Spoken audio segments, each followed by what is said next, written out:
Assalamu alaikum wa rahmatullahi wa barakatuh. Me, Nasir Habib. Let's talk about Mercury opposite Pluto, which will be exact on the 29th, June 29th. A lot of good birthdays on that day. But yeah, Mercury is in Leo, 1 degrees at the time of me recording this, and Pluto is in Aquarius at 3 degrees at the time that I'm recording this. So, it is applying. Mercury is what's called applying, meaning it's getting closer to the exact degree of opposition, meaning it's getting close to being exactly 180 degrees away from planet Pluto. Pluto rules over destruction and reconstruction. It destroys and rebuilds and regenerates. Mercury is perception and communication. Leo is the sign of attention. Aquarius is the sign of meditation, what people erroneously call contemplation. Meditation is actually the correct word for contemplation. And what people know of as meditation is actually neutralization of the mind or of thoughts, period. Which is also still ruled by Aquarius, which is a fixed sign, and you're fixing your mind on not having any thoughts. Pluto makes that energy accentuated.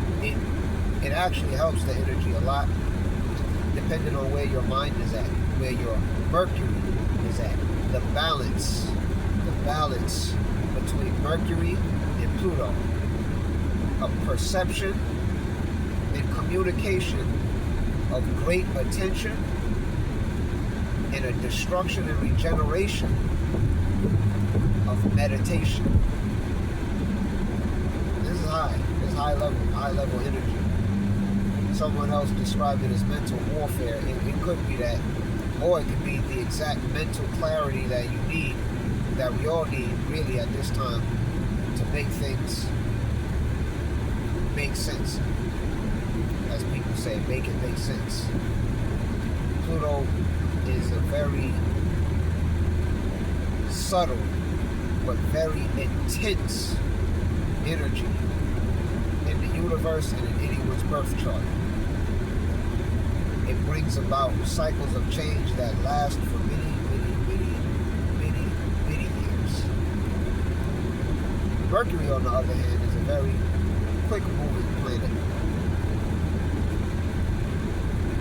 Usually stays in a sign for about a month, a little bit more, a little bit less, depending on how long it retrogrades, meaning moves backwards into the other sign that it previously was in, or just moves backwards in the sign that it's in. By degree, that is. So, communication, attention,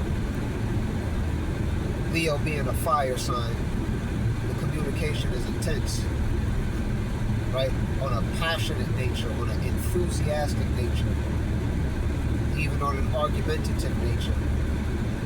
Mercury in Leo is in its fall. I have Mercury in Leo. So this is perfect time for me to be speaking, because my voice will be very, very much heard. Mercury in Leo is an unpopular position because Mercury in Leo just, you know how people say, tell it how it is? Tells it how it is.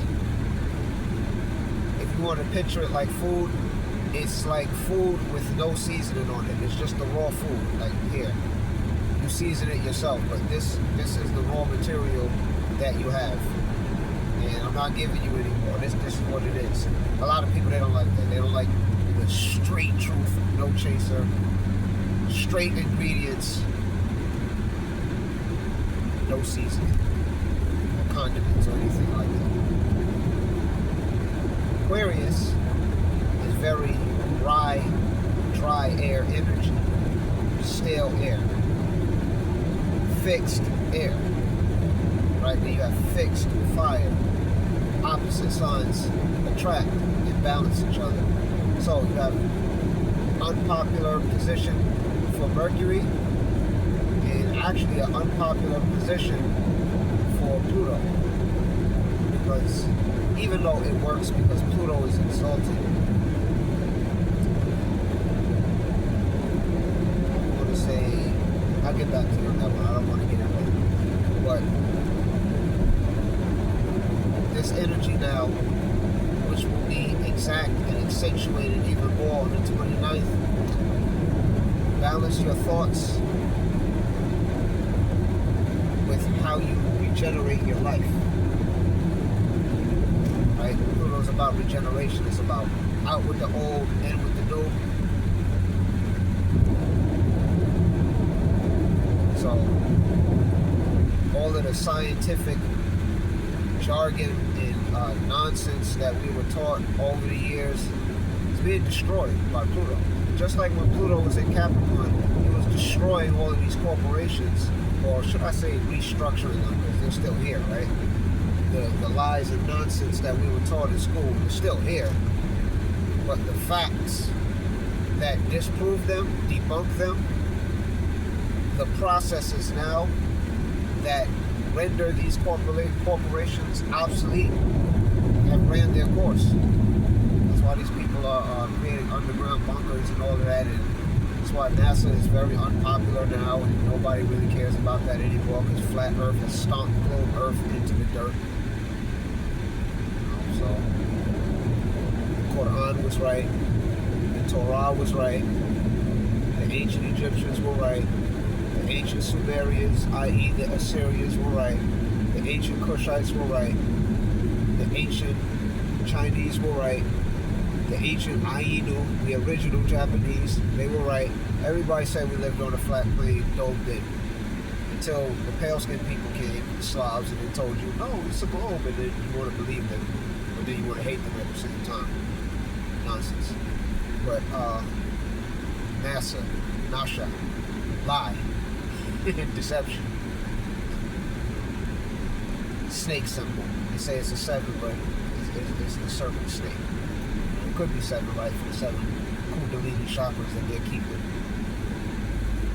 held down by the calcification of your pineal gland with all of the nonsense that you were told.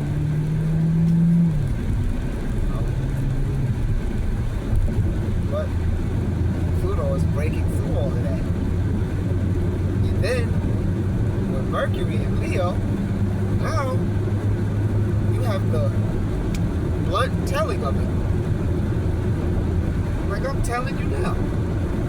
So, it's beautiful. It's a beautiful energy. It just balances out. Now this is the perfect time to come out and just have at it. Like Uncle Ian said.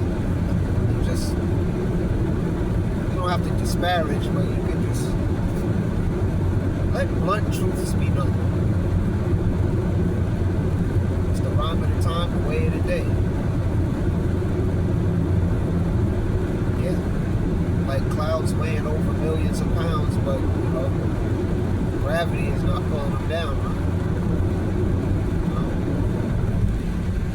huh? All sorts of other sciences that are garbage, like the fossil fuels and all of that. We have geothermal energy, tachyon energy, free energy from the ether that can be harvested with certain devices using Mercury in Leo. Whereas we don't need to do this. These cars can run on water. They bump off everybody that seems to create that. Understandably, because you can't have a whole bunch of people walking around just fueling their car with water. It'd be chaos. See, it's a balance. It's a give and a take. Yes, these elite or whatever, they're not elite to me. They're trash. They're garbage. But you need trash. You need garbage around to be cleaned up by the Most High. Most High is favorable to everybody. He doesn't just look after just his so-called elect. He has to look after everybody. That's why we say Ar-Rahman, the most merciful, Ar-Rahim, the especially merciful. So we're especially merciful, us righteous people who actually submit to the Most High. Because in order for you to be able to submit to the Most High, He has to ordain that for you. Yeah, it has to already be ordained for you. And when it comes to you, you can't deny. You deny, heart closed, that's it. Your chapter's finished. No matter how many lifetimes you come here and do, you're done. You're cooked. When it's all said and done, you're finished. You're going into heaven. So it's a wrap. People don't like, yes, another one. People don't like to hear. I don't like to hear about heaven and hell. You don't like to hear that bill coming to your house anyway, right? You don't like to hear that either, but it's coming, isn't it? You got to pay too, right? Or you're going to get kicked out, right? Yeah. You don't like to hear that either, but you got to hear it. You know, when you get sick, you don't like to hear that either, but you made yourself sick. All that stuff you eat. Mercury and Leo. I love it. I love it. Just tell it out. Regardless of how people feel. You know? So, yeah. You know, the feely, the trash, the skunk, that's on the bottom. I don't consider it at the top. I consider it at the bottom. I'm on the top. I'm righteous. I'm on the top. You know, Allah provides my needs. They don't provide anything but their own destruction. But they have a purpose to them. Just like the flies and the mosquitoes. Like I heard somebody come over here and say, oh yeah, you know, the flies and the mosquitoes are demons. They don't serve a purpose. The flies do serve a purpose. You dirty humans that are out there just, you know, throwing stuff away, creating garbage piles and all the rest of that, dumps, roaches and things like that, and rats. They're there to clean up the filth that humans create. They do have a purpose. If you were more clean, they would go closer into extinction. You know? And also, you do have the mosquitoes. They do seem to have no purpose, but they spread the disease to those who need to have the disease spread to them so they can build up the natural antibodies. You know, they're the natural vaccine. You might not know the purpose, but if you ponder Allah's creation long enough, you will find the purpose. Vaccines were an idea seeded into the mind of man based on the actions and the reactions of the bites of mosquitoes and parasitic organisms, where they would study and find out, oh, the more these things bite you, the less they bite you, because now your blood's not as sweet, so now they got to move on to somebody else. Now they've built up the resistance to their venom,